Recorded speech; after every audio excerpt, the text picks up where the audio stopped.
ప్రభు శరీరం అంటే సంఘం కర్తన దేహ ಅಂತಂದ್ರೆ చర్చు సభೆ. కాబట్టి ప్రభు శరీరం దేన్ని ప్రభు శరీరం అంటాం?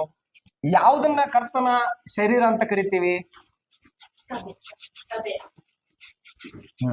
ఎవరు సంఘం? ಯಾರು ಸಭೆ? మనమే. ನಾವೇ. మనమే అనే ఆన్సర్ చెప్పుకోవడానికి బాగానే ఉంటది. ನಾವೇ ಅಂತ ಹೇಳ್ಕೊಳకేನೋ ತುಂಬಾ ಚೆನ್ನಾಗಿರುತ್ತೆ, కానీ బైబిల్ ప్రమాణంతో సరిపోవాలి. ಆದ್ರೆ బైబిల్ನ ಒಂದು అಳತೆಗೆ ಅದು ಸರಿ ಹೋಗ್ಬೇಕದು. కాబట్టి ప్రభు యొక్క శరీరము, ಕರ್ತನ ದೇಹ. శరీరం ఎవరిది? నీది నాది కాదు. ಶರೀರ ದೇಹ ನಿಂದು ನಂದು ಅಲ್ಲ. ఎవరిది శరీరం? ಯಾರ್ದು ಶರೀರ? క్రీస్తు ప్రభుది శరీరం. ಕರ್ತನಾದ ಯೇಸು ಕ್ರಿಸ್ತನ ದೇಹ ಅದು. ఎవరు ప్రభు యొక్క శరీరం? ಯಾರು ಕರ್ತನ ಶರೀರ? ఇదిగో ఒక 5 ఉన్నారు అనుకోండి. ಈಗ ಒಂದ್ 5 ಜನ ಇದಾರಂತ ಇಟ್ಕೊಳ್ಳಿ. 4 5 5 5గురు కలిసి ప్రభు యొక్క శరీరం అనుకోండి. ಈಗ 5 ಜನ ಸೇರಿ ಕರ್ತನ ದೇಹ ಅಂತ ಅನ್ಕೊಳ್ಳಿ. ఇప్పుడు 5గురు ఇదిగో ఇప్పుడు ఈమె తమ శరీరాన్ని, ಈಕೆ ತನ್ನ ಶರೀರವನ್ನ పరిశుద్ధాత్మనికి సమర్పించి, ಪರಿಶುದ್ಧಾತ್ಮನಿಗೆ ಸಮರ್ಪಿಸಿಕೊಂಡು, తన హృదయాన్ని, ತನ್ನ ಒಂದು ಹೃದಯವನ್ನ క్రీస్తుకి సమర్పించి, ಕ್ರಿಸ್ತನಿಗೆ ಸಮರ್ಪಿಸಿಕೊಂಡು ఈ అమ్మాయి ముందుకు వచ్చింది. ಈಕೆ ಮುಂದೆ ಬಂದಿದ್ದಾಳೆ. అలాగే ఈయన కూడా ಅದೇ ರೀತಿಯಾಗಿ ಈತನು ಕೂಡ ఒకటే శరీరాన్నేమో పరిశుద్ధాత్మనికి ఇచ్చేశాడు, ಒಂದೆದ್ದು ದೇಹವನ್ನ ಪರಿಶುದ್ಧಾತ್ಮನಿಗೆ ಒಪ್ಪಿಸಿಕೊಟ್ಟಿದ್ದಾಳೆ. 2 హృదయాన్ని క్రీస్తు ప్రభుకి ఇచ్చేశాడు, ಎರಡನೇದ್ದು ಹೃದಯವನ್ನ ಪ್ರಭುವಾದ ಯೇಸು ಕ್ರಿಸ್ತನಿಗೆ ಒಪ್ಪಿಸಿಕೊಟ್ಟಿದ್ದಾರೆ. ఈయన కూడా ముందుకు వచ్చాడు. ಈತನು ಕೂಡ ಮುಂದೆ ಬಂದಿದ್ದಾನೆ. ఇదిగో ఈమె కూడా ఏం చేసిందంటే, ಈಕೆಯು ಕೂಡ ಏನ್ ಮಾಡಿದಾಳೆ ಅಂತಂದ್ರೆ, ఒకటే 2 కూడా దేవునికి ఇచ్చేసింది. ఈమె ముందుకు వచ్చింది. ದೇಹನ ಪರಿಶುದ್ಧಾತ್ಮನಿಗೆ, ಹೃದಯನ ಕರ್ತನ ಯೇಸು ಕ್ರಿಸ್ತನಿಗೆ ಒಪ್ಪಿಸಿಕೊಟ್ಬಿಟ್ಟು ಈಕೆ ಕೂಡ ಮುಂದೆ ಬಂದಿದ್ದಾಳೆ. వీళ్ళు కూడా ముందుకు వచ్చారు. ಇದೇ ರೀತಿಯ ಇವರು ಕೂಡ ಮುಂದೆ ಬಂದಿದ್ದಾರೆ. ఇప్పుడు ఈ గుంపుని ఏమంటాం అంటే క్రీస్తు ప్రభు శరీరం అంటాం. ಈ ಗುಂಪನ್ನ ಏನಂತೀವಿ ಅಂತಂದ್ರೆ ಪ್ರಭುವಾದ ಯೇಸು ಕ್ರಿಸ್ತನ ದೇಹ ಅಂತ ಕರಿತೀವಿ. అంటే వాళ్ళ శరీరాల్లో ಅವರ ಒಂದು ಶರೀರಗಳಲ್ಲಿ పరిశుద్ధాత్మనికి ఆలయముగా, ಪರಿಶುದ್ಧಾತ್ಮನಿಗೆ ಆಲಯವನ್ನಾಗಿ, తమ హృదయాన్ని, ತಮ್ಮ ಹೃದಯವನ್ನ క్రీస్తు ప్రభుకి ప్రభుగా ప్రతిష్ఠించి, ತಮ್ಮ ಹೃದಯಗಳಲ್ಲಿ ಕರ್ತನಾದ ಯೇಸು ಕ್ರಿಸ್ತನನ್ನ ಕರ್ತನೆಂಬುದಾಗಿ ಪ್ರತಿಷ್ಠೆ ಮಾಡಿಕೊಂಡು ఇప్పుడు వాళ్ళందరూ కలిసి బ్రతకడానికి ఇష్టపడుతున్నారు. ಈಗ ಅವರೆಲ್ಲರೂ ಸೇರಿ ಬದುಕುವುದಕ್ಕೆ ಇಷ್ಟಪಡ್ತಾ ಇದ್ದಾರೆ. ఇది సంఘం అంటే. ಇದು ಸಭೆ ಅಂತಂದ್ರೆ వాళ్ళు ఆరాధనకు అర్హులు. ಅವರು ಆರಾಧನೆಗೆ ಅರ್ಹರು. అలాంటి వారి మధ్యలో దేవుడు నివసిస్తాడు. ಅಂತವರ ಮಧ್ಯದಲ್ಲಿ ದೇವರು ವಾಸ ಮಾಡ್ತಾನೆ. ఇప్పుడు దేవుడు ఎక్కడ నివసిస్తానన్నాడు? ಈಗ ದೇವರು ಎಲ್ಲಿ ವಾಸ ಮಾಡ್ತೀನಿ ಅಂತ ಹೇಳ್ತಾ ಇದ್ದಾನೆ? దేవుడు ఎక్కడ నివసిస్తాడు? ದೇವರು ಎಲ್ಲಿ ವಾಸ ಮಾಡ್ತಾನೆ?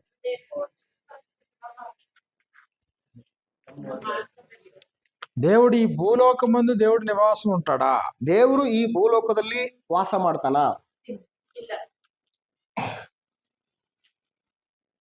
రాజుల గ్రంథం 8వ అధ్యాయంలో మనం చూసినప్పుడు, ಅರಸುಗಳ ಪುಸ್ತಕ 8ನೇ ಅಧ್ಯಾಯದಲ್ಲಿ, మొదటి రాజుల గ్రంథం 8వ అధ్యాయం 27వ వచనంలో మనకి ఇలా వ్రాయబడింది. 1ನೇ ಅರಸುಗಳ ಪುಸ್ತಕ 8ನೇ ಅಧ್ಯಾಯ 27ನೇ ವಚನದಲ್ಲಿ ನಮಗೆ ಈ ರೀತಿಯಾಗಿ ಬರೆಯಲ್ಪಟ್ಟಿದೆ.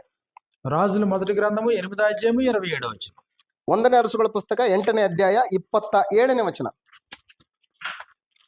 రాజు అయినటువంటి సొలొమోను ప్రార్థన చేస్తూ ఉన్నాడు. ಅರಸನಾದಂತಹ ಸೊಲೊಮೋನನು ಪ್ರಾರ್ಥನೆ ಮಾಡ್ತಾ ಇದ್ದಾನೆ. ఆయన ప్రార్థనలో ఒక గొప్ప సత్యాన్ని తెలియజేశాడు. ಆತನ ಒಂದು ಪ್ರಾರ್ಥನೆಯಲ್ಲಿ ಒಂದು ದೊಡ್ಡದಾದಂತ ಒಂದು ಸತ್ಯವನ್ನ ಆತನು ವ್ಯಕ್ತಪಡಿಸ್ತಾ ಇದ್ದಾನೆ. 1:27 చదవండి. 27ನೇ ವಚನ ಓದಿ. 8:27. 8ನೇ ಅಧ್ಯಾಯ 27ನೇ ವಚನ ಓದಿ. నిశ్చయముగా ದೇವರು ನಿಜವಾಗಿ ಭೂಲೋಕದಲ್ಲಿ లోకమందు నివాసము చేయడు. ಭೂಲೋಕದಲ್ಲಿ ವಾಸಿಸುವನು. నిశ్చయముగా దేవుడు ఈ లోకమందు నివాసము చేయడు. ದೇವರು ನಿಜವಾಗಿ ಭೂಲೋಕದಲ್ಲಿ ವಾಸಿಸುವನು. అంటే ఈ భూలోకంలో దేవుడు నివసిస్తాడా? ಅಂದ್ರೆ ಭೂಲೋಕದಲ್ಲಿ ದೇವರು ವಾಸ ಮಾಡ್ತಾನಾ? నివసించడు. ವಾಸ ಮಾಡೋದಿಲ್ಲ. కానీ గొప్ప దేవాలయాన్ని కట్టాడు. ಆದ್ರೂ ಕೂಡ ಒಂದು ದೊಡ್ಡದಾದಂತ ದೇವಾಲಯವನ್ನ ಕಟ್ಟಿದ್ದಾನೆ. ఆ దేవాలయాన్ని కట్టినటువంటి వాడు ప్రార్థన చేస్తూ దేవుడు ఈ భూలోకంలో నివసించడని చెప్తున్నాడు. ಅಂತ ಒಂದು ದೇವಾಲಯವನ್ನು ಕಟ್ಟಿಸಿದಂತಹ ಒಬ್ಬ ದೊಡ್ಡ ವ್ಯಕ್ತಿನೇ ಪ್ರಾರ್ಥನೆ ಮಾಡ್ಬೇಕಾದ್ರೆ ದೇವರಂತಾನೆ ನಾನು ಈ ಆಲಯದಲ್ಲಿ ವಾಸ ಮಾಡಂಗಿಲ್ಲ ಅಂತ ಹೇಳ್ತಾರೆ. రెండవ దినవృత్తాంతాల గ్రంథం 6వ అధ్యాయం మనం చూసినప్పుడు ಎರಡನೇ ಪೂರ್ವಕಾಲ ವೃತ್ತಾಂತ 6ನೇ ಅಧ್ಯಾಯದಲ್ಲಿ ನಾವು ನೋಡಿದ್ರೆ 17, 18 వచనాలు మనకి ఇలా వ్రాయబడ్డాయి. 17, 18ನೇ ವಚನ ನಮಗೆ ಈ ರೀತಿಯಾಗಿ ಬರೆಯಲ್ಪಟ್ಟಿದೆ. ఇశ్రాయేలు దేవా యెహోవా, ಇಸ್ರಾಯೇಲರ ದೇವರಾದ ಯೆಹೋವನೇ, నీవు నీ సేవకుడైన దావీదుతో సెలవిచ్చిన మాట ఇప్పుడు స్థిరమగును గాక.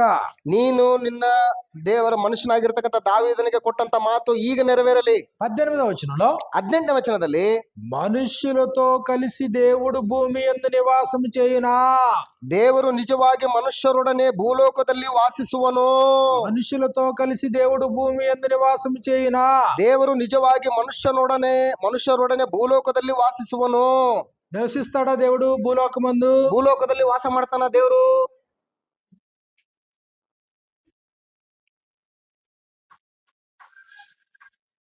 నివసించడు. ನಿವಾಸ ಮಾಡೋದಿಲ್ಲ. హస్తకృతములైన ఆలయములలో ఆయన నివసింపడు. ಕೈಯಿಂದ ಕಟ್ಟಿರುವ ಗುಡಿಗಳಲ್ಲಿ ಆತನು ವಾಸ ಮಾಡುವುದಿಲ್ಲ. అపోస్తలుల కార్యాలు 17:24లో ಅಪೊಸ್ತಲರ ಕೃತ್ಯಗಳ ಪುಸ್ತಕ 17ನೇ ಅಧ್ಯಾಯ 24ನೇ ವಚನದಲ್ಲಿ 17వ అధ్యాయము 24వ వచనం మనకి ఇలా వ్రాయబడింది. ಅಪೊಸ್ತಲರ ಕೃತ್ಯಗಳ ಪುಸ್ತಕ 17ನೇ ಅಧ್ಯಾಯ 24ನೇ ವಚನದಲ್ಲಿ ನಮಗೆ ಈ ರೀತಿಯಾಗಿ జగత్తును ಬರೆಯಲ್ಪಟ್ಟಿದೆ. అందలి సమస్తమును నిర్మించిన దేవుడు, ಜಗತ್ತನ್ನು ಅವುಗಳಲ್ಲಿರುವ ಸಮಸ್ತವನ್ನು ಉಂಟು ಮಾಡಿದಂತ ದೇವರು, ఆయన ఆకాశమునకును భూమికి నీ ప్రభు అయి ఉన్నందున ಆತನು ದೇವರು ಭೂಮಿ ಆಕಾಶಗಳ ಇರುವುದರಿಂದ హస్తకృతములైన ఆలయములలో నివసింపడు. ಆತನು ಕೈಯಿಂದ ಕಟ್ಟಿರುವ ಗುಡಿಗಳಲ್ಲಿ ವಾಸ ಮಾಡುವವನಲ್ಲ. హస్తకృతములైన ఆలయములలో దేవుడు నివసింపడు. ಕೈಯಿಂದ ಕಟ್ಟಿರುವ ಗುಡಿಗಳಲ್ಲಿ ಆತನು ವಾಸ ಮಾಡುವವನಲ್ಲ. అంటే భౌతికమైన కట్టడాల్లో దేవుడు నివసించడు. ಅಂದ್ರೆ ಭೌತಿಕವಾದಂತಹ ಕಟ್ಟಡಗಳಲ್ಲಿ ದೇವರು ವಾಸ ಮಾಡುವುದಿಲ್ಲ. భౌతికంగా కట్టుకున్నటువంటి గోపురాల్లో ఇళ్లల్లో మనుషులు నివసిస్తారు. ಭೌತಿಕವಾಗಿ ಕಟ್ಟಿಕೊಂಡಿರ್ತಕ್ಕಂಥ ಗೋಪುರಗಳಲ್ಲಿ, ಗುಡಿಗಳಲ್ಲಿ, ಮನೆಗಳಲ್ಲಿ ಮನುಷ್ಯರು ವಾಸ ಮಾಡ್ತಾರೆ. ఆకాశ మహాకాశములు సైతం ఆయనకు పట్టజాలవు. ಆಕಾಶ ಮಹಾಕಾಶಗಳು ಕೂಡ ಆತನಿಗೆ ಸಾಲೋದಿಲ್ಲ. అపోస్తలుల కార్యాలు 7వ అధ్యాయము 47వ వచనం నుండి మనకి ఇలా వ్రాయబడింది. ಅಪೊಸ್ತಲರ ಕೃತ್ಯಗಳ ಪುಸ್ತಕ 7ನೇ ಅಧ್ಯಾಯ 47ನೇ ವಚನದಲ್ಲಿ ನಮಗೆ ಈ ರೀತಿಯಾಗಿ ಬರೆಯಲ್ಪಟ್ಟಿದೆ. యాకోబు యొక్క దేవుని నివాస స్థలము కట్టగోరాడు అన్నాడు. ಅಂದ್ರೆ ಯಾಕೋಬನ ವಂಶದವರಿಗೋಸ್ಕರ ದೇವಾಲಯವನ್ನು ಕಟ್ಟಿಸುವುದಕ್ಕೆ ಅಪ್ಪಣೆ ಆಗಬೇಕೆಂದು ಕೇಳಿಕೊಂಡನು. అయితే సొలొమోను ఆయన కొరకు మందిరము కట్టెను. ಆದರೆ ಆತನಿಗೋಸ್ಕರ ಮನೆಯನ್ನು ಕಟ್ಟಿಸಿದವನು ಸೊಲೊಮೋನನು. అయినను ಆದಾಗ್ಯೂ ಕೂಡ ఆకాశము నా సింహాసనము, ಆಕಾಶವು ನನಗೆ ಸಿಂಹಾಸನ, భూమి నా పాదపీఠము, ಭೂಮಿ ನನಗೆ ಪಾದಗಳಿಗೆ ಪೀಠ. మీరు నా కొరకు ఎలాంటి మందిరము కట్టుదురు? ನೀವು ನನಗೆ ಎಂತ ಮನೆಯನ್ನು ಕಟ್ಟಿಕೊಡುವಿರಿ? ఆకాశం ఆయన సింహాసనం అంట, ಆಕಾಶವು ಆತನಿಗೆ ಸಿಂಹಾಸನ ಅಂತೆ, భూమి ఏమో ఆయన పాదపీఠం అంట. ಭೂಮಿಯೇನೋ ಆತನ ಪಾದಗಳಿಗೆ ಪೀಠ ಅಂತೆ. మరి ఇప్పుడు అలాంటి దేవునికి నువ్వు మందిరం కట్టాలంటే ఎంత మందిరం కట్టాలా? ಅಂತಹ ದೇವರಿಗೆ ನೀನು ಮಂದಿರ ಕಟ್ಟಬೇಕಂತಂದ್ರೆ మీరు ಇನ್ನೆಂತ నా ಮಂದಿರ కొరకు ಕಟ್ಟಬೇಕು? ఎలాంటి మందిరం కట్టుదురు? ನನಗೋಸ್ಕರ ನೀವು ಎಂತ ಮನೆಯನ್ನು ಕಟ್ಟಿಕೊಡುವಿರಿ? నా విశ్రమ స్థలం ఏది? ನನಗೆ తಕ್ಕಂತ ವಿಶ್ರಾಂತಿ ಸ್ಥಳ ಯಾವುದು? ఇవన్నీ నా హస్తకృతములు కావా? ಇವುಗಳನ್ನೆಲ್ಲ ನನ್ನ ಕೈಯೇ ನಿರ್ಮಿಸಿತಲ್ಲ ಎಂಬುದಾಗಿ ಕರ್ತನು సొలొమోను ಹೇಳ್ತಾನೆ. కట్టించిన మందిరమైన హస్తకృతమైన ఆలయమే. ಸೊಲೊಮೋನನು ಕಟ್ಟಿಸಿದಂತಹ ಗುಡಿ ಆಲಯ ಕೂಡ ಹಸ್ತಕೃತ ಆಲಯ, ಕೈಯಿಂದ ಕಟ್ಟಿದಂತ ಆಲಯನೇ ಅದು. ఇదిగో ఈ రోజుకి మనం కట్టుకున్న హస్తకృతమైన ఆలయాలే. ಇವತ್ತು ನಾವು ಕಟ್ಟಿಕೊಂಡಿರ್ತಕ್ಕಂಥ ಮನೆಗಳು ಕೂಡ ಒಂದು ಕೈಯಿಂದ ಕಟ್ಟಿದಂತ ಮನೆಗಳೇ. మరి దానిలో దేవుడు నివసిస్తాడా? ಅವುಗಳಲ್ಲಿ ದೇವರು ವಾಸ ಮಾಡ್ತಾನ? నివసించడు. ವಾಸ ಮಾಡೋದಿಲ್ಲ. నిర్గమాకాండము 25వ అధ్యాయంలో ವಿಮೋಚನ ಕಾಂಡ ಪುಸ್ತಕ 25ನೇ ಅಧ್ಯಾಯದಲ್ಲಿ 8వ వచనంలో మనకి ఇలా వ్రాయబడింది. 8ನೇ ವಚನದಲ್ಲಿ ನಮಗೆ ಈ ರೀತಿಯಾಗಿ ಬರೆಯಲ್ಪಟ್ಟಿದೆ. నిర్గమాకాండము 25వ అధ్యాయము 8వ వచనంలో ವಿಮೋಚನ ಕಾಂಡ ಪುಸ್ತಕ 25ನೇ ಅಧ್ಯಾಯ 8ನೇ ವಚನದಲ್ಲಿ నేను వారిలో నివసించున్నట్లు ನಾನು ಅವರ ಮಧ್ಯದಲ್ಲಿ ವಾಸಿಸುವುದಕ್ಕೆ వారు నాకు పరిశుద్ధ స్థలమును నిర్మింపవలెను. ಅವರು ನನಗಾಗಿ ಒಂದು ದೇವಸ್ಥಾನವನ್ನು ಕಟ್ಟಿಸಬೇಕು. మళ్ళీ ఇది ಮತ್ತಿದೇನಿದು? నేను వారిలో నివసించినట్లు వారు నాకు పరిశుద్ధ స్థలమును నిర్మింపవలెను. ನಾನು ಅವರ ಮಧ್ಯದಲ್ಲಿ ವಾಸಿಸುವುದಕ್ಕೆ ನನಗೆ ಒಂದು ದೇವಸ್ಥಾನವನ್ನು ಕಟ್ಟಿಸಬೇಕು. నిర్గమాకాండం 25 నుండి 40 అధ్యాయం వరకు ఆ మందిరం వాళ్ళు కట్టారు. పూర్వం ఉండేటువంటి మందసం 25ನೇ ಅಧ್ಯಾಯದಿಂದ ಹಿಡಿದು 40ನೇ ಅಧ್ಯಾಯದವರೆಗೆ ಅವರು ಆ ಒಂದು ದೇವದರ್ಶನ ಗುಡಾರವನ್ನ ಕಟ್ಟಿದ್ದಾರೆ. ಅವರು నేను వారిలో నివసిస్తాను, ನಾನು ಅವರ ಮಧ್ಯದಲ್ಲಿ ವಾಸ ಮಾಡ್ತೇನೆ. అందుకని చెప్పేసి లేవీకాండంలో ఏమన్నాడంటే, ಅದಕ್ಕೆ ಯಾಜಕ ಕಾಂಡದಲ್ಲಿ ಏನ್ ಹೇಳ್ತಾ ಇದ್ದಾನೆ ಅಂತಂದ್ರೆ, నేను మీ మధ్యలో నివసిస్తాను కాబట్టి మీరు అందరూ పరిశుద్ధంగా ఉండాలని చెప్పాడు. ನಾನು ನಿಮ್ಮ ಮಧ್ಯದಲ್ಲಿ ವಾಸ ಮಾಡ್ತೇನೆ, ಆದ್ರಿಂದ ನೀವೆಲ್ಲರೂ ಕೂಡ ಪರಿಶುದ್ಧರಾಗಿರ್ಬೇಕು ಅಂತ ಹೇಳ್ತಾ ಇದ್ದಾನೆ. కాబట్టి దేవుని యొక్క ప్రత్యక్షత కొరకేమో సొలొమోనేమో యెరూషలేములో మందిరాన్ని కట్టాడు. ದೇವರ ಒಂದು ಪ್ರತ್ಯಕ್ಷತೆಗೋಸ್ಕರ ಸೊಲೊಮೋನನೇನೋ ಯೆರೂಸಲೇಮಿನಲ್ಲಿ ಒಂದು ದೇವಸ್ಥಾನ ಕಟ್ಟಿದ್ದಾನೆ. కానీ దేవుడు కోరుకుంటున్నాడు, జనాన్ని కోరుకుంటున్నాడు. ಆದ್ರೆ ದೇವರು ಕೋರ್ಕೊಳ್ತಾ ಇದ್ದಾನೆ, ಜನರನ್ನ ಕೋರ್ತಾ ಇದ್ದಾನೆ. పాత నిబంధనలోనైనా జనాన్ని కోరుకున్నాడు, ಹಳೆ ಒಡಂಬಡಿಕೆಯಲ್ಲೂ ಕೂಡ ದೇವರು ಜನಗಳನ್ನೇ ಕೋರ್ತಾ ಇದ್ದಾನೆ. నేడైనా ఆయన నివసించటానికి అనుకూలమైన జనాన్ని కోరుకుంటున్నాడు. ಇವತ್ತಿಗೂ ಕೂಡ ತಾನು ವಾಸಿಸುವುದಕ್ಕೆ ಅನುಕೂಲಕರವಾಗಿರ್ತಕ್ಕಂಥ ಜನಗಳನ್ನೇ ಕೋರ್ತಾ ಇದ್ದಾನೆ. కీర్తనల గ్రంథము 132వ కీర్తనలో ಕೀರ್ತನೆಗಳ ಗ್ರಂಥ 132ನೇ ಕೀರ್ತನೆಯಲ್ಲಿ 13, 14 వచనాలు మనకి ఇలా వ్రాయబడ్డాయి. 13 ಮತ್ತು 14ನೇ ವಚನ ನಮಗೆ ಈ ರೀತಿಯಾಗಿ ಬರೆಯಲ್ಪಟ್ಟಿದೆ. యెహోవా సియోనును ఏర్పరచుకొని ఉన్నాడు. ಯೆಹೋವನು ನಿಶ್ಚಯವಾಗಿ ಚಿಯೋನನ್ನೇ ಆರಿಸಿಕೊಂಡಿದ್ದಾನೆ. సియోను అంటే స్థలము ఉంది, జనము ఉంది. ಚಿಯೋನು ಅಂತಂದ್ರೆ ಸ್ಥಳನೂ ಕೂಡ ಆಗತ್ತೆ ಮತ್ತು ಜನಗಳು ಕೂಡ ಆಗತ್ತೆ. స్థలం అయితేనేమో యెరూషలేము, ಸ್ಥಳ ಅಂತಂದ್ರೆ ಯೆರೂಸಲೇಮು, జనమైతేనేమో సంఘం. ಜನ ಅಂತಂದ್ರೆ ಸಭೆ. యెహోవా సియోనును ఏర్పాటు చేసుకుని ఉన్నాడు. ನಿಶ್ಚಯವಾಗಿ ಯೆಹೋವನು ಚಿಯೋನನ್ನು ಅಪೇಕ್ಷಿಸಿ తనకు నివాస స్థలముగా దానిని కోరుకొని ఉన్నాడు. ತನ್ನ ನಿವಾಸಕ್ಕಾಗಿ ಆರಿಸಿಕೊಂಡಿದ್ದಾನೆ. అంటే దేవునికి నివాస స్థానముగా దాన్ని కోరుకున్నాడట. ದೇವರಿಗೆ ವಾಸಸ್ಥಾನವಾಗಲಿಕ್ಕಾಗಿ ಅದನ್ನ ಆರಿಸಿಕೊಂಡಿದ್ದಾನಂತೆ. 14వ వచనంలో 14ನೇ ವಚನದಲ್ಲಿ ఇది నేను కోరిన స్థానము, ಆತನು ಇದು ನನ್ನ ಶಾಶ್ವತ ವಾಸಸ್ಥಾನ, ఇది నిత్యము నాకు విశ్రమ స్థానముగా ఉండును. ಇಲ್ಲೇ ಇರುವೆನು, ಇದು ನನಗೆ ಇಷ್ಟವು ಅಂತ ಹೇಳ್ತಾ ಇದ್ದಾನೆ. కాబట్టి జనాన్ని కోరుకున్నాడు ఆయన. ಜನನ್ನ ಕೋರ್ತಾ ಇದ್ದಾನೆ ಆತನು. యెషయా గ్రంథంలో మనం చూసినప్పుడు ಯೆಶಾಯನ ಗ್ರಂಥನ ನಾವು ನೋಡಿದ್ರೆ 52వ అధ్యాయం 16వ వచనంలో మనకి ఇలా వ్రాయబడింది. 52ನೇ ಅಧ್ಯಾಯ 16ನೇ ವಚನದಲ್ಲಿ ನಮಗೆ ಈ ರೀತಿಯಾಗಿ ಬರೆಯಲ್ಪಟ್ಟಿದೆ. 52వ అధ్యాయం 16వ వచనంలో 52ನೇ ಅಧ್ಯಾಯ 16ನೇ ವಚನದಲ್ಲಿ నా జనము నీవే అని సియోనుతో చెప్పినట్లును. ನನ್ನ ಜನವು ನೀವೇ ಎಂಬುದಾಗಿ ಚಿಯೋನಿಗೆ ನೀನು ಹೇಳು ಎಂಬುದಾಗಿಯೂ. కాబట్టి ఇప్పుడు ఆయన నా జనము నీవే అని సియోను ನನ್ನ ಜನ ನೀವೇ ಅಂತೇಳಿ ಚಿಯೋನಿಗೆ ಹೇಳು ಅಂತ ಹೇಳ್ತಾ ಇದ್ದಾನೆ.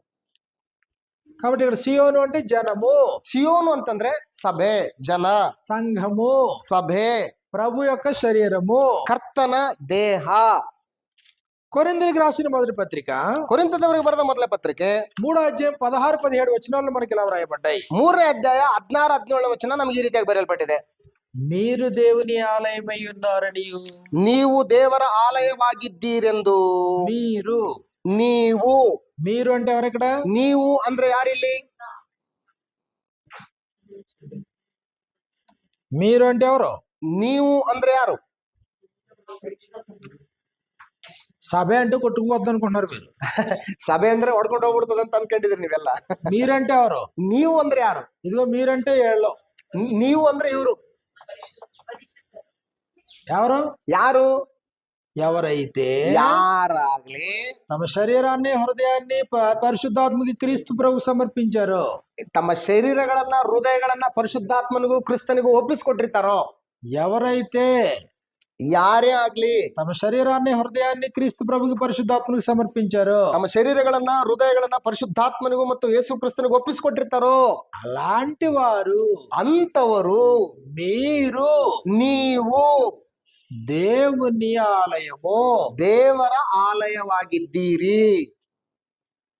మీరు దేవుని ఆలయం. ನೀವು ದೇವರ ಆಲಯ. దేవుని ఆలయం పరిశుద్ధమైంది. ದೇವರ ಆಲಯವು ಪವಿತ್ರವಾದದ್ದೇ. ఇప్పుడు దేవుని ఆలయం పరిశుద్ధమైందంటే అర్థం ఏంటి? ದೇವರ ಆಲಯ ಪವಿತ್ರವಾದದ್ದು ಅಂದ್ರೆ ಅರ್ಥ ಏನು? ఇదిగో వీళ్ళందరూ పరిశుద్ధంగా తమ హృదయాన్ని తమ శరీరాన్ని అప్పగించేశారు. ಇವರೆಲ್ಲರೂ ಕೂಡ ತಮ್ಮ ಹೃದಯಗಳನ್ನ ತಮ್ಮ ದೇಹಗಳನ್ನ ಪರಿಶುದ್ಧವಾಗಿ ಪರಿಶುದ್ಧಾತ್ಮನಿಗೆ ಯೇಸು ಕ್ರಿಸ್ತನಿಗೆ ಒಪ್ಪಿಸಿಕೊಟ್ಟಿದ್ದಾರೆ. దేవుని ఆలయం పరిశుద్ధమై ఉన్నది. ದೇವರ ಆಲಯವು ಪವಿತ್ರವಾದದ್ದೇ. మీరు ఆ ఆలయమై ఉన్నారు. ಆ ಆಲಯವು ನೀವೇ ಆಗಿದ್ದೀರಿ. ఎవడైనను దేవాలయమును పాడు చేసిన ఎడల, ಯಾವನಾದ್ರೂ ಈ ಆಲಯವನ್ನು ಕೆಡಿಸುವುದಾದರೆ, దీని అర్థం ఏంటి చెప్పండి, ముగించేసుకుందాం. ಇದರ ಅರ್ಥ ಏನು ಹೇಳಿ ಮುಗಿಸ್ಬಿಡೋಣ. ఎవడైనను దేవాలయమును పాడు చేసిన ఎడల, ಯಾವನಾದರೂ ಈ ಆಲಯವನ್ನ ಕೆಡಿಸುವುದಾದರೆ ఏంటి? మేము వాళ్ళని చెడిపేస్తే. మేమంటే ఎవరు, వాళ్ళంటే ఎవరు? ನಾವಂದ್ರೆ ಯಾರು, ಅವರಂದ್ರೆ ದೇವರ ಆಲಯ ಕೆಡಿಸಿ ನಾನು ಕೆಡಿಸ್ತಿರೋದ್ವಾ, ಅದರ ಅರ್ಥ ಏನು ಅಂತ ಹೇಳಿ ಅಂತ. ಯಾರು ಶರೀರವನ್ನು ಸಮರ್ಪಿಸುತ್ತಾರೋ ಅವರನ್ನ ಕೆಡಿಸುತ್ತೆ. ఎవరైతే శరీరాన్ని హృదయాన్ని అప్పగించి ఉన్నారో వాళ్ళని ఇంకొకరు చెరిపితే అది అది ఎవడైనను దేవుని ఆలయమును పాడు చేసిన ఎడలా ಯಾರಾದ್ರೂ ದೇವರ ಆಲಯವನ್ನ ಕೆಡಿಸಿದರೆ దేవుడు వానిని పాడు చేయను. ದೇವರು ಅವ್ರನ್ನ ಕೆಡಿಸ್ತಾನೆ ಅಂತ ಹೇಳ್ತಾರೆ. దేవాలయం పాడు చేయడం అంటే ఇంత బాంబు తీసుకొచ్చి బిల్డింగ్లు పెట్టి పేల్చేయడం అని కాదు. ದೇವಾಲಯವನ್ನ ಹಾಳು ಮಾಡೋದಂತವ್ರು ಇಂತ ದೊಡ್ಡ ಬಾಂಬ್ ತಂದು ಈ ಬಿಲ್ಡಿಂಗ್ ಒಳಗೆ ಹಾಕಿ ಇದನ್ನ ಉಡಾಯಿಸೋದಂತದಲ್ಲ. లేకపోతే గుణపాల పార్లో ఇవి తీసుకొచ్చి దీన్ని పొడి చేసి పాడు చేయమని కాదు. పాడు చేయడం కాదు. ಗುದ್ದಲಿ ಪಿಕಾಸಿ ತಂದುಬಿಟ್ಟು ಇದನ್ನ ಹಾಳು ಮಾಡೋದಲ್ಲ. ఎవడైనను దేవుని ఆలయమును పాడు చేసిన ఎడల ಯಾವನಾದ್ರೂ ದೇವರ ಆಲಯವನ್ನು ಕೆಡಿಸಿದರೆ తన దేహాన్నేమో పరిశుద్ధాత్ముడికి ఇచ్చేశాడు, ತನ್ನ ದೇಹನ್ನೇನೋ ಪರಿಶುದ್ಧಾತ್ಮನಿಗೆ ಒಪ್ಪಿಸ್ಕೊಟ್ಬಿಟ್ಟಿದ್ದಾನೆ, తన హృదయాన్నేమో క్రీస్తు ప్రభుకు ఆలయంగా ఇచ్చేశాడు. ತನ್ನ ಹೃದಯವನ್ನ ಯೇಸು ಕ್ರಿಸ್ತನಿಗೆ ಒಪ್ಪಿಸ್ಕೊಟ್ಬಿಟ್ಟಿದ್ದಾನೆ. ఇప్పుడు నేను చెడుకు ప్రేరేపించి ఇతను పాడు చేస్తే, ನಾನು ಕೆಟ್ಟತನಕ್ಕೆ ಪ್ರೇರೇಪಿತಗೊಂಡು ಇವನನ್ನ ನಾನು ಹಾಳು ಮಾಡಿದ್ರೆ దేవాలయంగా జీవించేవాడినే పాడు చేస్తున్నాను. ದೇವಾಲಯವಾಗಿ ಜೀವಿಸುತ್ತಿರುವಂತವನನ್ನ ನಾನು ಹಾಳು ಮಾಡ್ತೀನಿ. ఇప్పుడు వీళ్ళందరూ కలిసి దేవాలయంగా ఉన్నారు కదా, ಇವರೆಲ್ಲರೂ ಸೇರಿ ದೇವಾಲಯವಾಗಿದ್ದಾರಲ್ವಾ. కాబట్టి ఇందులో ఒకడు బయలుదేరాడు. ಇವ್ರುಗಳಲ್ಲೇ ಒಬ್ಬನು ಹೊರಟಿದ್ದಾನೆ. ఇతడు మిగిలిన వాళ్ళందరినీ ప్రేరేపిస్తున్నాడు. ಈಗ ಇವನು ಉಳಿದವರನ್ನ ಪ್ರೇರೇಪಿಸ್ತಾ ಇದ್ದಾನೆ, చెడుకు ప్రేరేపిస్తున్నాడు, ಕೆಟ್ಟತನಕ್ಕೆ ಪ್ರೇರೇಪಿಸ್ತಾ ಇದ್ದಾನೆ. అంటే ఇప్పుడు ఈ వ్యక్తి ఏం చేస్తున్నాడు? ಈಗ ಈ ವ್ಯಕ್ತಿ ಏನ್ ಮಾಡ್ತಾ ಇದ್ದಾನೆ? మిగిలినటువంటి వారందరినీ పాడు చేస్తున్నాడు, దేవాలయాన్ని పాడు చేస్తున్నాడు. ಅಂದ್ರೆ ಉಳಿದವರನ್ನ ಹಾಳು ಮಾಡ್ತಾ ಇದ್ದಾನೆ, ದೇವಾಲಯವನ್ನ ಹಾಳು ಮಾಡ್ತಾ ಇದ್ದಾನೆ. మీకు ఉదాహరణ చూస్తే మీకు ఈజీగా అర్థమవుతుంది. ಒಂದು ಉದಾಹರಣೆ ನೋಡಿದ್ರೆ ನಮ್ಗೆ ಈಸಿಯಾಗಿ ಅರ್ಥ ಆಗುತ್ತೆ. ప్రకటన గ్రంథం 2వ అధ్యాయంలో మనం చూసినప్పుడు, ಪ್ರಕಟಣೆ ಗ್ರಂಥ 2ನೇ ಅಧ್ಯಾಯನ ನೋಡಿದಾಗ ఇది అక్కడ ఒక స్త్రీ ఉందన్నాడు. ಅಲ್ಲಿ ಒಬ್ಬ ಸ್ತ್ರೀ ಇದ್ದಾಳೆ ಅಂತ ಹೇಳ್ತಾ ಇದ್ದಾನೆ. ఈ స్త్రీని సంఘం ఉండనిచ్చింది అన్నాడు. ಅಂದ್ರೆ ಈ ಸ್ತ್ರೀಯನ್ನ ಸಭೆ ಇರಿಸ್ಕೊಳ್ಳೋದಕ್ಕೆ ಹಂಗೆ ಬಿಟ್ಬಿಡ್ತಂತೆ. 20వ వచనం నుండి మనం చూసినప్పుడు మనకి ఇలా వ్రాయబడింది.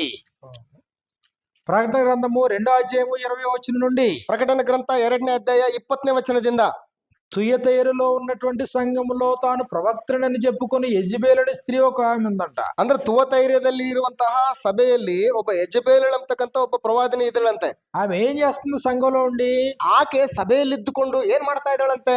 ఒకటి జారత్వము చేయుటకును, ಒಂದೆದ್ದು ಜಾರತ್ವ ಮಾಡಬಹುದೆಂದು, 2 విగ్రహములకు బలి ఇచ్చిన వాటిని తినుటకును అది నా దాసులకు బోధించుచు వారిని మోసపరుచున్నది. ವಿಗ್ರಹಗಳಿಗೆ ನೈವೇದ್ಯ ಮಾಡಿದ ಪದಾರ್ಥಗಳನ್ನು ತಿನ್ನಬಹುದೆಂದು ನನ್ನ ದಾಸರಿಗೆ ಬೋಧಿಸುತ್ತಾ ಅವರನ್ನು ತಪ್ಪಾದ ಮಾರ್ಗದಲ್ಲಿ ಸೇರಿಸ್ತಿದ್ದಾಳೆ. అంటే దేవాలయాన్ని పాడు చేస్తుందన్నమాట అక్కడ. ಅಂದ್ರೆ ಈಕೆ ಏನ್ ಮಾಡ್ತಾ ಇದ್ದಾಳೆ ಅಂತಂದ್ರೆ ದೇವಾಲಯವನ್ನ ಹಾಳು ಮಾಡ್ತಾ ಇದ್ದಾಳೆ. ఎలా పాడు చేస్తుంది? ಹೇಗೆ ಹಾಳು ಮಾಡ್ತಾ ಇದ್ದಾಳೆ? జారత్వ విషయంలో ప్రేరేపిస్తుంది. ಜಾರತ್ವದ ವಿಷಯದಲ್ಲಿ ಮಾಡಬಹುದು ಅಂತ ಹೇಳಿ ಪ್ರೇರೇಪಿಸ್ತಾ ಇದ್ದಾಳೆ. రెండోది విగ్రహములకు బలి ఇచ్చిన వాటిని తినేటట్లుగా ప్రేరేపిస్తుంది. ವಿಗ್ರಹಗಳಿಗೆ ಅರ್ಪಿತವಾದಂತವುಗಳನ್ನ ತಿನ್ಬಹುದು, ಏನಾಗಲ್ಲ ಅಂತ ಹೇಳಿ ಪ್ರೇರೇಪಿಸ್ತಾ ಇದ್ದಾಳೆ. వారు మనసు పొందుటకు నేను దానికి సమయం ఇచ్చితిని గాని అది జారత్వాన్ని విడిచిపెట్టదు. ಆದ್ರೆ ಅವುಗಳಿಂದ ಹೊರ ಬರೋದಕ್ಕೆ ಪಶ್ಚಾತ್ತಾಪ ಪಡೋದಕ್ಕೆ ನಾನು ಟೈಮ್ ಕೊಟ್ಟೆ, ಆದ್ರೂ ಕೂಡ ಆಕೆ ಬರ್ಲಿಲ್ಲ. దేవుడు ఛాన్స్ ఇచ్చాడంట. ದೇವ್ರು ಚಾನ್ಸ್ ಕೊಟ್ಟನಂತೆ ಆಕೆಗೆ, తన జారత్వాన్ని విడిచిపెట్టదు. ಆದ್ರೆ ಆ ಸಮಯದಲ್ಲಿ ಜಾರತ್ವವನ್ನು ಬಿಟ್ಬಿಡ್ಲಿಲ್ಲ. కానీ ఆమె ఏం చేస్తుంది ఇప్పుడు ఇక్కడ? ಆದ್ರೆ ಆಕೆ ಏನ್ ಮಾಡ್ತಾ ಇದ್ದಾಳೆ? ಇಲ್ಲಿ దేవాలయాన్ని పాడు చేస్తుంది, ದೇವಾಲಯವನ್ನ ಹಾಳು ಮಾಡ್ತಾ ಇದ್ದಾಳೆ. ఎవడైనను దేవుని ఆలయమును పాడు చేసిన ఎడల, ಯಾವನಾದ್ರೂ ದೇವರ ಆಲಯವನ್ನು ಕೆಡಿಸಿದರೆ దేవుడు వారిని పాడు చేయను. ದೇವರು ಅವನನ್ನ ಕೆಡಿಸ್ತಾನೆ. దేవాలయం పరిశుద్ధమై ఉన్నది, ಆ ಆಲಯವು ಪರಿಶುದ್ಧವಾಗಿದೆ. మీరు ఆలయమై ఉన్నారు. ನೀವೇ ಆ ಆಲಯವಾಗಿದ್ದೀರಿ. వాళ్ళ దేవుణ్ణి ఆరాధన చేయాలి. ಅವರು ದೇವರನ್ನ ಆರಾಧನೆ ಮಾಡಬೇಕು. ఎవరైతే తమ దేహాన్ని పరిశుద్ధాత్మనికి సమర్పించుకున్నారో, ಯಾರ್ಯಾರು ತಮ್ಮ ದೇಹಗಳನ್ನ ಪರಿಶುದ್ಧಾತ್ಮನಿಗೆ ಒಪ್ಪಿಸಿಕೊಟ್ಟಿರ್ತಾರೋ, తమ దేహమును దుర్నీతికి సాధనాలు కాకుండా నీతికి సాధనాలుగా మలుచుకున్నారో, ದೇಹದ ಅಂಗಾಂಗಗಳನ್ನ ದುರ್ನೀತಿಗೆ ಸಾಧನಗಳಾಗಿ ಅಲ್ಲದೆ ನೀತಿಗೆ ಸಾಧನಗಳಾಗಿ ಮಾಡ್ಕೊಂಡಿರ್ತಾರೋ, ఎవరైతే తమ హృదయములో క్రీస్తుని ప్రభువుగా ప్రతిష్ఠించుకున్నారో, ಯಾರ್ಯಾರು ತಮ್ಮ ತಮ್ಮ ಹೃದಯಗಳಲ್ಲಿ ಕರ್ತನನ್ನ ಯೇಸುವನ್ನ ಕರ್ತನೆಂಬುದಾಗಿ ಪ್ರತಿಷ್ಠೆ ಪಡಿಸ್ಕೊಂಡಿರ್ತಾರೋ, అలాంటి వాళ్ళు 3-4 కూర్చుంటే వారి మధ్యన దేవుడు ఉన్నాడు. ಅಂತವರು 3-4 ಜನ ಸೇರ್ಕೊಂಡಲ್ಲಿ ಕೂಡಿ ಬಂದಾಗ ಅಂತವರ ಮಧ್ಯದಲ್ಲಿ ದೇವರಿದ್ದಾನೆ. అలాంటి వారి మధ్యన దేవుడు నివసిస్తాడు. ಅಂತವರ ಮಧ್ಯದಲ್ಲಿ ದೇವರು ವಾಸ ಮಾಡ್ತಾನೆ. నివసించటం కాదు, ನಿವಾಸ ಮಾಡುವಂತದ್ದು ಮಾತ್ರವೇ ಅಲ್ಲ, నిత్య విశ్రమ స్థానం అన్నాడు దాన్ని. ನಿತ್ಯವಾಗಿ ನಾನು ಅಲ್ಲೇ ನನಗೆ ವಿಶ್ರಾಂತಿ ಸ್ಥಾನ, ಅಲ್ಲೇ ನಾನು ಇರ್ತೀನಿ ಅಂತ ಹೇಳ್ತಾನೆ. విశ్రమ స్థానం, ವಿಶ್ರಾಂತಿ ಸ್ಥಳ. విశ్రమ స్థానం అంటే ప్రశాంతంగా ఉండాలి కదా. ವಿಶ್ರಾಂತಿ ಸ್ಥಳ ಅಂತಂದ್ರೆ ತುಂಬಾ ಸೈಲೆಂಟ್ ಆಗಿರ್ಬೇಕಲ್ವಾ. రాత్రి ఇంచుమించు 11:30 పడుకున్నాను. ನಾವು ರಾತ್ರಿ ಹೆಚ್ಚು ಕಡಿಮೆ ಒಂದು 11:30 ಗಂಟೆಗೆ ಮಲಗಿದೆ ನಾನು. ఉదయం 4:30 వరకు నిద్ర లేవలేదు. ಬೆಳಿಗ್ಗೆ 4:15ವರೆಗೂ ಕೂಡ ನಾನು ಎಚ್ಚರ ಆಗ್ಲಿಲ್ಲ ನಾನು. అంటే ప్రశాంతంగా నిద్రపోయినట్టేనా? ಅಂದ್ರೆ ನಾನು ಪ್ರಶಾಂತವಾಗಿ ನಿದ್ದೆ ಮಾಡಿದಂತ ಅರ್ಥ ತಾನೆ. మన రాత్రి బస్సులో ప్రయాణం చేశాను. ಮೊನ್ನೆ ರಾತ್ರಿ ನಾನು ಬಸ್ಸಲ್ಲಿ ಪ್ರಯಾಣ ಮಾಡಿದೆ. ప్రశాంతంగా నిద్రపోయి ఉంటానా? ಪ್ರಶಾಂತವಾಗಿ ನಿದ್ದೆ ಮಾಡಿರ್ತೀನ, కానీ నిద్రపోయాను. ಆದ್ರೂ ನಿದ್ದೆ ಮಾಡಿದೆ. బ్రేక్ వేసాడు అనుకోండి, ಬ್ರೇಕ್ ಹಾಕಿದಂತ ಇಟ್ಕೊಳ್ಳಿ, ఒక్కసారి లేగాల. ಒಂದ್ಸರಿ ಮತ್ತೆ ಎಚ್ಚರ ಆಗತ್ತೆ ಎದ್ದೇಳಬೇಕು. అంటే విశ్రమ స్థానం అంటే ప్రశాంతత ఉండాలా. ಅಂದ್ರೆ ವಿಶ್ರಾಂತಿ ಸ್ಥಳ ಅಂತಂದ್ರೆ ಅಲ್ಲಿ ಸಮಾಧಾನ ಪ್ರಶಾಂತತೆ ಅನ್ನೋದು ಇರಬೇಕು. చుట్టూ ఉన్న పరిసరాలు శుభ్రంగా ఉండాలా.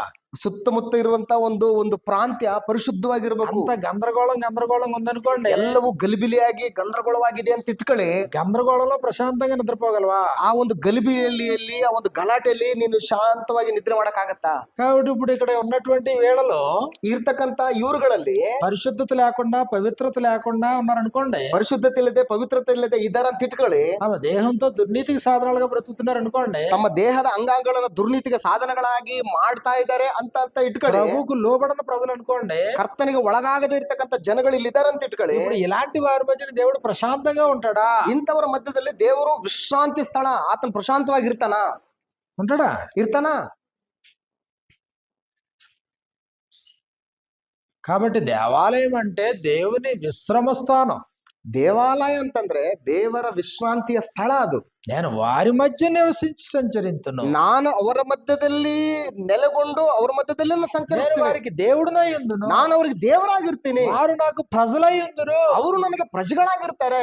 కొరింథీయులకు రాసిన 2వ పత్రిక 6వ అధ్యాయంలో, ಕೊರಿಂಥದವರಿಗೆ ಬರೆದ 2ನೇ ಪತ್ರಿಕೆ 6ನೇ ಅಧ್ಯಾಯದಲ್ಲಿ 6వ అధ్యాయం 18వ వచనం నుండి మనకి ఇలా వ్రాయబడింది. 6ನೇ ಅಧ್ಯಾಯ 18ನೇ ವಚನದಲ್ಲಿ ನಮಗೆ ಈ ರೀತಿಯಾಗಿ ಬರೆಯಲ್ಪಟ್ಟಿದೆ.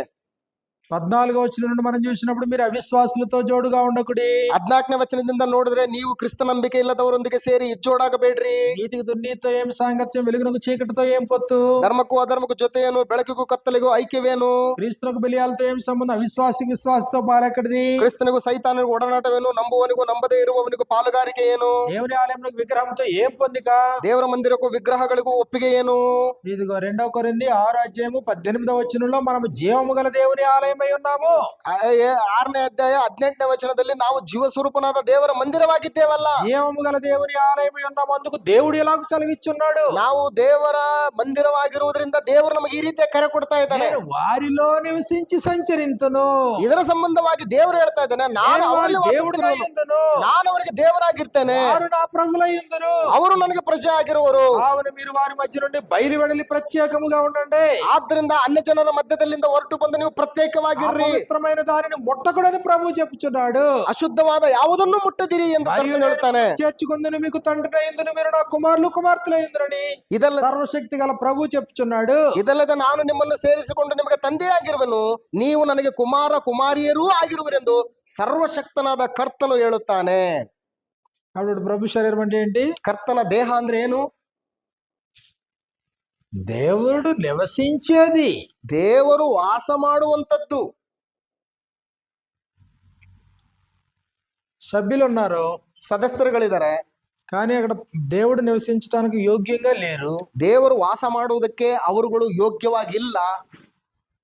అంటే వారు తమ ప్రవర్తన దిద్దుకోరు, ಅಂದ್ರೆ ಅವರ ಒಂದು ನಡವಳಿಕೆಗಳನ್ನ ತಿದ್ದುಕೊಳ್ತಾ ಇಲ್ಲ, వాక్యానికి లోబడరు, ವಾಕ್ಯಕ್ಕೆ ವಿಧೇಯರಾಗ್ತಾ ಇಲ್ಲ, ప్రభు మాటను ధిక్కరిస్తారు, ಕರ್ತನ ಮಾತನ್ನ ಧಿಕ್ಕರಿಸ್ತಾ ಇದ್ದಾರೆ, తమ దేహంతో చెయ్యరాని పనులన్నీ చేస్తారు. ತಮ್ಮ ದೇಹದ ಮೂಲಕ ಮಾಡಬಾರದ ಕೆಲಸನ ಮಾಡ್ತಾ ಇದ್ದಾರೆ. చెప్పుకోవడానికి మాత్రం ప్రభు సంఘం, ಹೇಳ್ಕೊಡೋದಕ್ಕೆ ಮಾತ್ರ ಕ್ರಿಸ್ತನ ಸಭೆ.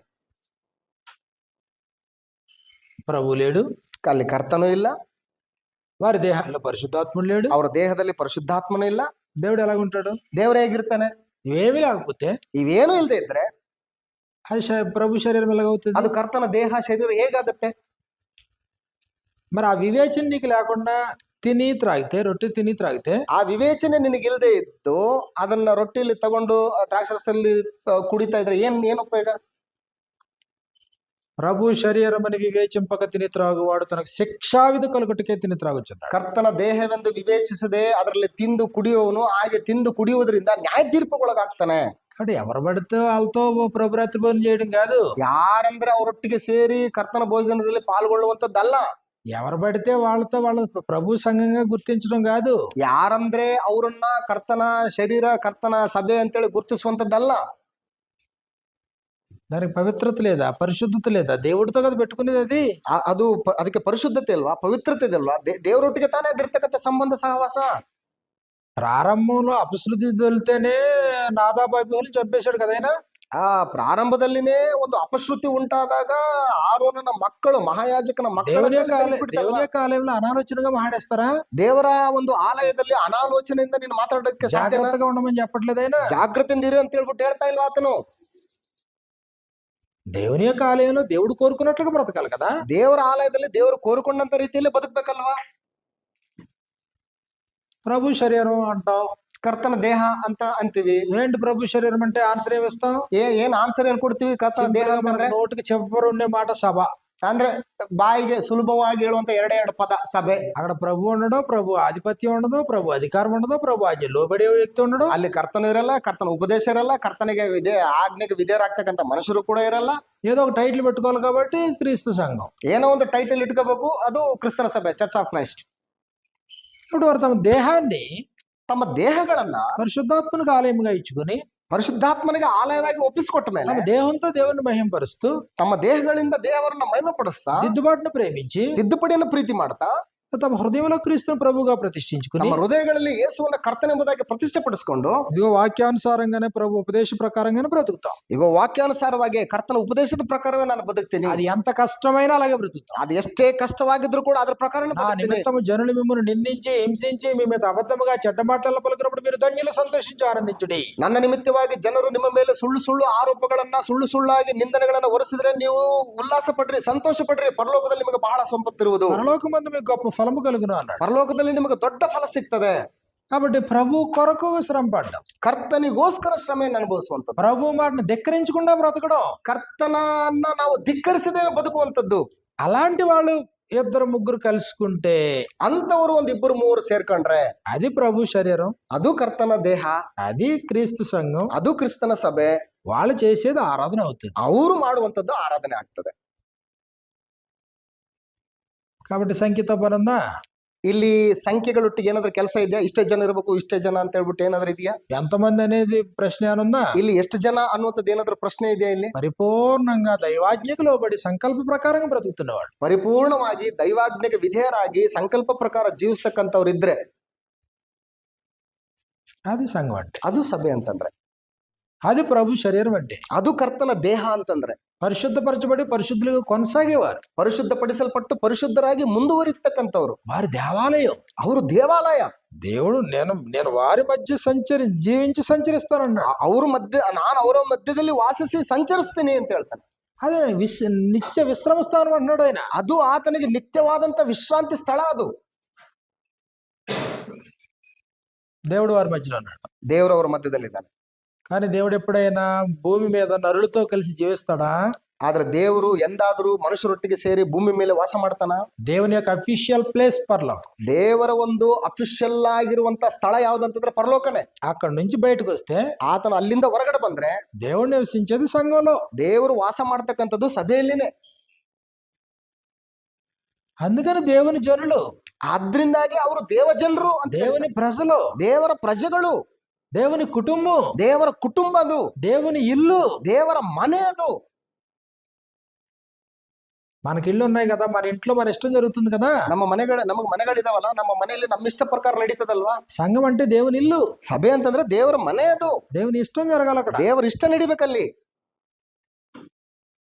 దేవుని ఆజ్ఞ నెరవేర్చే సైన్యం, ದೇವರ ಆಜ್ಞೆಯನ್ನು ನೆರವೇರಿಸುವಂತ ಸೈನ್ಯ. ಅದು పరలోకంలో ఉన్న వాటిని వెతికేటువంటి ప్రజలు, ಪರಲೋಕದಲ್ಲಿರುವಂತವುಗಳನ್ನು ಹುಡುಕುವಂತಹ ಪ್ರಜೆಗಳಿವರು. మూర్ఖులకు ఈ తరము నుండి వేరైన జనులు, ಮೂರ್ಖ ಸಂತತಿಯವರಿಂದ ಬೇರೆ ಆಗಿರ್ತಕ್ಕಂಥ ಪ್ರತ್ಯೇಕವಾಗಿರ್ತಕ್ಕಂಥ ಜನರು ಇವರು. అది ప్రభు యొక్క శరీరం. ಅದು ಕರ್ತನ ದೇಹ ಅಂತಂದ್ರೆ కాబట్టి ఎప్పుడైనా ప్రభురాత్రి భోజనంలో పాల్గొంటున్నప్పుడు ಯಾವಾಗ್ಲಾದ್ರೂ ಸರಿನೇ ಕರ್ತನ ಭೋಜನದಲ್ಲಿ ಪಾಲು ಹೊಂದುವಾಗ ఒకటే ಒಂದನೇದ್ದು క్రీస్తు ప్రభువారిని జ్ఞాపకం చేసుకో, ಕರ್ತನಾದ ಯೇಸು ಕ್ರಿಸ್ತನವರನ್ನ ನೆನ್ಪು ಮಾಡ್ಕೋ, ఆయన మరణ సమాధి పునరుద్ధానం జ్ఞాపకం చేసుకో, ಆತನ ಮರಣ ಸಮಾಧಿ ಪುನರುತ್ಥಾನಗಳನ್ನ ನೆನ್ಪು దాని ಮಾಡ್ಕೋ, వెనక ఉన్నటువంటి త్యాగాన్ని ప్రేమని జ్ఞాపకం ಅದ್ರ ಹಿಂದೆ చేసుకో. ಇರ್ತಕ್ಕಂಥ ತ್ಯಾಗಗಳನ್ನ ಬಲಿದಾನಗಳನ್ನ ನೆನ್ಪು ಮಾಡ್ಕೋ. అయోగ్యుడు అయిన నీకు కృపచేత నీకు అందులో ప్రవేశం దొరికిందని జ్ఞాపకం చేసుకో. ಅಯೋಗ್ಯನಾಗಿತ್ತ ನಿನಗೂ ನನಗೂ ಕೃಪೆಯಿಂದ ಅದರಲ್ಲಿ ಪಾಲು ಹೊಂದುವಂತ ಅವಕಾಶ ಸಿಕ್ಕಿದೆ ಅನ್ನುವಂಥದ್ದನ್ನ ನೆನ್ಪು ಮಾಡ್ಕೋ. క్రీస్తు ప్రభుని జ్ఞాపకం చేసుకోవడంలో ఇబ్బంది లేదు. ಕ್ರಿಸ್ತನನ್ನ ನೆನ್ಪು ಮಾಡ್ಕೊಳ್ಳೋದ್ರಲ್ಲಿ ಯಾವುದೇ ರೀತಿಯಾದಂತ ಅಭ್ಯಂತರ ಇಲ್ಲ. రెండో సంగతి ఏంటి? ಎರಡನೇ ವಿಷಯ ಏನು? నిన్ను నీవు స్వపరీక్ష చేసుకో. ನಿನ್ನನ್ನು ನೀನು ಸ್ವಪರೀಕ್ಷೆ ಮಾಡ್ಕೋ. దేవుడు కృప చూపించాడు, ದೇವರು ಕೃಪೆ ತೋರಿಸಿದಾನೆ, దానికి నేను పాత్రుడిగా బ్రతుకుతున్నాను, ಅದಕ್ಕೆ ನಾನು ಪಾತ್ರನಾಗಿ ಬದುಕ್ತಾ ಇದ್ದೀನಿ, కృపలో కొనసాగుతున్నానా, ಕೃಪೆಯಲ್ಲಿ ಮುಂದುವರಿತಾ ಇದ್ದೀನಾ, కృప నుంచి తొలగిపోయానా, ಕೃಪೆಯಿಂದ ನಾನು ತೊಲಗಿ ಹೋಗಿದ್ದೇನಾ? స్వపరీక్ష చేసుకో. ಸ್ವಪರೀಕ್ಷೆ ಮಾಡ್ಕೋ. అయోగ్యంగా తీసుకోవద్దు. ಅಯೋಗ್ಯವಾಗಿ ತೆಗೆದುಕೊಳ್ಬೇಡ. మూడోది ఏం చెప్పాడు? ಮೂರನೇದೇನು ಹೇಳಿದಾನೆ? ప్రభు శరీరం అనే వివేచన ఉందా? ಕರ್ತನ ದೇಹವೆನ್ನುವಂತ ವಿವೇಚನೆ ಇದೆಯಾ? కూడుకున్నవారు ప్రభు శరీరమేనా? ಅಲ್ಲಿ ಕೂಡ್ಕೊಂಡು ಬಂದಿರತಕ್ಕಂಥವ್ರು ಕರ್ತನ ಶರೀರವೇನಾ? ఏదో ఒక శరీరంతో ముడియట్లేదు సుమ సంఘం అంటేనే. ಯಾವುದೋ ಒಂದು ಶರೀರದೊಳಗಡೆ ಅದರ ತಳುಕ ಹಾಕ್ಲಿಲ್ಲ, ಗಂಟ ಹಾಕ್ಲಿಲ್ಲ. ఏదో ఒక శరీరాన్ని నిలబెట్టి ఈ శరీరంలో భాగాలు సంఘం అంటలేదైనా. ಯಾವುದೋ ಒಂದು ಶರೀರನ ನಿಲ್ಲಿಸ್ಬಿಟ್ಟು ಈ ಶರೀರದಲ್ಲಿರ್ತಕ್ಕಂಥ ಭಾಗಗಳು ಅಂಗಾಂಗಗಳು ಇದು ಕರ್ತನ ದೇಹ ಅಂತ ಅನ್ಲಿಲ್ಲ. క్రీస్తు ప్రభు శరీరంలోనికి, ಕರ್ತನಾದ ಯೇಸು ಕ್ರಿಸ್ತನ ದೇಹದಲ್ಲಿ, శరీరంలో అవయవాలు, ಕರ್ತನ ದೇಹದಲ್ಲಿರುವಂತ ಅಂಗಾಂಗಗಳು ನಾವು. కాబట్టి ఆ శరీరంలో దేవుడు నివసిస్తాడు. ಆ ಶರೀರದಲ್ಲಿ, ಆ ದೇಹದಲ್ಲಿ ದೇವರು ವಾಸ ಮಾಡ್ತಾನೆ. ఏ శరీరంలో అయితే దేవుడు నివసించడానికి యోగ్యంగా దేహం ఉందో ಆ ದೇಹದಲ್ಲಿ ವಾಸಿಸುವುದಕ್ಕೆ ದೇವರು ಇಷ್ಟಪಟ್ಟು ಅದನ್ನ ಯೋಗ್ಯವಾದ ರೀತಿಯಲ್ಲಿ ತಿದ್ದಿ ಸರಿಪಡಿಸ್ತಾ ಇದ್ದಾನೆ. అలాంటి ప్రజల మధ్యన ಅಂತಹ ಪ್ರಜೆಗಳ ಮಧ್ಯದಲ್ಲಿ ఇదిగో ఆయన ఆరాధన కోరుతున్నాడు. ಅಂತವರ ಜನಗಳಿಂದ ಆತನ ಆರಾಧನೆಯನ್ನು ಕೋರ್ತಾ ಇದ್ದಾನೆ. అది ఇప్పుడు అలాంటి వారు దేవుడిని స్తుతించవచ్చు, ಅಂತವರು ದೇವರನ್ನು ಸ್ತುತಿ ಮಾಡಬಹುದು, అలాంటి వారు దేవునికి కానుకలు సమర్పించవచ్చు, ಅಂತವರು ದೇವರಿಗೆ ಕಾಣಿಕೆಯನ್ನು ಸಮರ್ಪಿಸಬಹುದು, అలాంటి వారు దేవునికి ధూపం వేయచ్చు, ಅಂತವರು ದೇವರಿಗೆ ಧೂಪನ್ನ ಹಾಕ್ಬಹುದು, అలాంటి వారు ప్రభు యొక్క ఉపదేశాన్ని, దేవుని యొక్క సందేశాన్ని చెప్పొచ్చు, ಅಂತವರು ದೇವರ ಉಪದೇಶವನ್ನ, ಕರ್ತನ ಉಪದೇಶವನ್ನ ಸಾರಬಹುದು, ಹೇಳಬಹುದು. ఈ క్యారెక్టర్ తీసేసాం అనుకోండి, లైఫ్ తీసాం అనుకోండి, ಈ ಒಂದು ಕ್ಯಾರೆಕ್ಟರ್, ಒಂದು ಜೀವನ ಲೈಫ್ ತೆಗೆದ್ಬಿಟ್ಟಿವಿ ಅಂತ ಇಟ್ಕೊಳ್ಳಿ. అప్పుడు ఏముంటది? అప్పుడు ಏನಿರ್ತದೆ ಅದು? ఇక్కడ లిస్ట్ రాయలేదు, అన్ని చోట్ల లిస్ట్ ఉంటది పక్కన. ಅಲ್ಲಿ ಕೆಲವೊಂದು ಲಿಸ್ಟ್ ಇರ್ತದೆ. ಕೆಲವು ఒకటి ಒಂದನೇದ್ದು ప్రారంభ ప్రార్థన, ಪ್ರಾರಂಭ ಪ್ರಾರ್ಥನೆ, రెండు ಎರಡನೇದ್ದು పాటలు, ಹಾಡುಗಳು, మూడు ಮೂರನೇದ್ದು బైబిల్ పఠనము, వాక్యోపదేశము, ವಾಕ್ಯೋಪದೇಶ, నాలుగు ನಾಲ್ಕನೇದ್ದು ప్రభరాత్రి భోజనము, ಕರ್ತನ ಭೋಜನ, ఐదు ಐದನೇದ್ದು కానుకలు, ಕಾಣಿಕೆಗಳು. డిస్మిస్. ಮುಗೀತು. కాబట్టి జనాలు వస్తారు, ಜನಗಳು ಬರ್ತಾರೆ, ఎవరి సీట్లు వాళ్ళకుంటాయి, ಯಾರ సీಟ್ಗಳು ಅವ್ರಿಗೆ ఇರ್ತವೆ.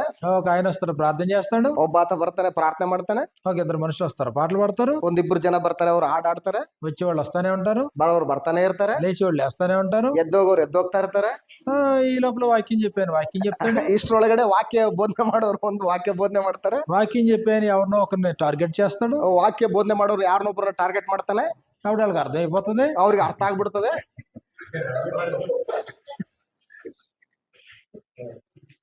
వాక్యం అయిపోయిన తర్వాత వచ్చిన వాళ్ళు కొంతమంది ఉంటారు. ಆ ವಾಕ್ಯ ಆದ್ಮೇಲೆ ಇನ್ನು ಕೆಲವು ಜನ ಬರ್ತಾ ಇರ್ತಾರೆ. కొంతమందికి ఏది ఇంపార్టెంట్ అంటే ప్రభురాత్రి భోజనం. ಕೆಲವು ಜನರಿಗೆ ಯಾವ್ದು ಇಂಪಾರ್ಟೆಂಟ್ ಅಂತಂದ್ರೆ ಕರ್ತನ ಭೋಜನ ಇಂಪಾರ್ಟೆಂಟ್. వాళ్ళు వచ్చిన రాకపోయినా ఎవరో ఒకరు వచ్చేసి రొట్టె ద్రాక్షరసం తీసుకుని ఇంటికి వెళ్ళిపోతారు.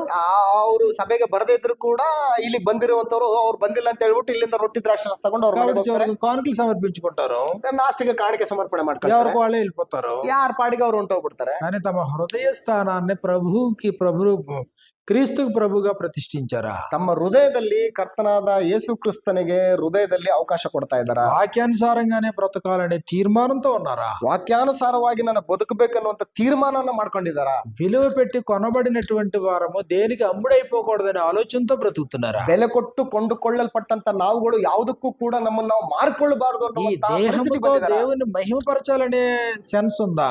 ಈ ದೇಹದಿಂದ ದೇವರನ್ನ ಮಹಿಮೆಪಡಿಸುವಂತ ಸೆನ್ಸ್ ನಮಗಿದೆಯಾ? ఈ పరిశుద్ధాత్ముడు నివసించడానికి యోగ్యంగా దేహాన్ని జాగ్రత్తగా పవిత్రంగా కాపాడుకోవాలనే ఆలోచన ఉందా? ಪರಿಶುದ್ಧಾತ್ಮನಿಗೆ ವಾಸಿಸುವುದಕ್ಕೆ ಯೋಗ್ಯವಾದಂತ ಸ್ಥಳವಾಗಿ ನಾನು ಇರಬೇಕನ್ನುವಂತ ಒಂದು ಪರಿಜ್ಞಾನ ನಮಗಿದೆಯಾ? కాబట్టి ఆలోచనతో బ్రతికితే, ಅಂತಹ ಒಂದು ಆಲೋಚನೆಯಿಂದ ನಾವು ಬದುಕಿದ್ರೆ అప్పుడు దేవుడు ఏం ఆజ్ఞాపిస్తే చేస్తారు. ದೇವರು ಅವಾಗ ಏನ್ ಹೇಳಿಸ್ತಾನೋ ಅದನ್ನ ನಾವು ಮಾಡ್ತೇವೆ. ఆరాధన అంటే ఏంటి? ಆರಾಧನೆ ಅಂತಂದ್ರೆ ಏನು? ಆತನ ಆಜ್ಞಾ ಪ್ರಕಾರ ಅಥವಾ ಆತನ ಆದೇಶದ ಮೇರೆಗೆ ಜರುಗಿಸುವಂತಹ ಕೃಪೆ. ఓకే, ఇప్పుడు చెప్పింది అదే కదా. ಈಗ ಹೇಳಿದ್ದು ಅದೇ ತಾನೆ ಇವಾಗ. దేవుడు ఏం ఆజ్ఞాపిస్తారో చేయడానికి వచ్చారు వీళ్ళందరూ. ದೇವ್ರು ಏನ್ ಹೇಳಿದಾನೋ ಅದನ್ನ ಆಜ್ಞಾಪಿಸಿದ ಪ್ರಕಾರ ಮಾಡೋದಕ್ಕೆ ನಾವು ಬಂದಿದ್ದೀವಿ. ನಾವು ఆరాధన అంటే సింపుల్ గా ಆರಾಧನೆ ಅಂತಂದ್ರೆ ಬಹಳ ಸರಳವಾಗಿ ఇదిగో మహోన్నతుడు ఏం ఆజ్ఞాపించాడు దాన్ని జరిగించడమే ఆరాధన. ಮಹೋನ್ನತನು ಏನ್ ಆಜ್ಞಾಪಿಸಿದನೋ ಅದನ್ನ ನಡೆಸುವಂತದ್ದೇ ಆರಾಧನೆ. మరి ఇప్పుడు ఇక్కడ కూడుకున్న జనులందరూ ఎవరు? ಈಗ ಕೂಡ್ಕೊಂಡು ಬಂದಿರ್ತಕ್ಕಂಥ ಜನಗಳು ಯಾರು? ఆయన ఏం ఆజ్ఞాపిస్తున్నాడో చేయడానికి వచ్చారు. ಆತನ ಏನ್ ಆಜ್ಞಾಪಿಸಿದನೋ ಅದನ್ನ ಮಾಡೋದಕ್ಕೆ ಕೂಡಿ ಬಂದಂತವ್ರು.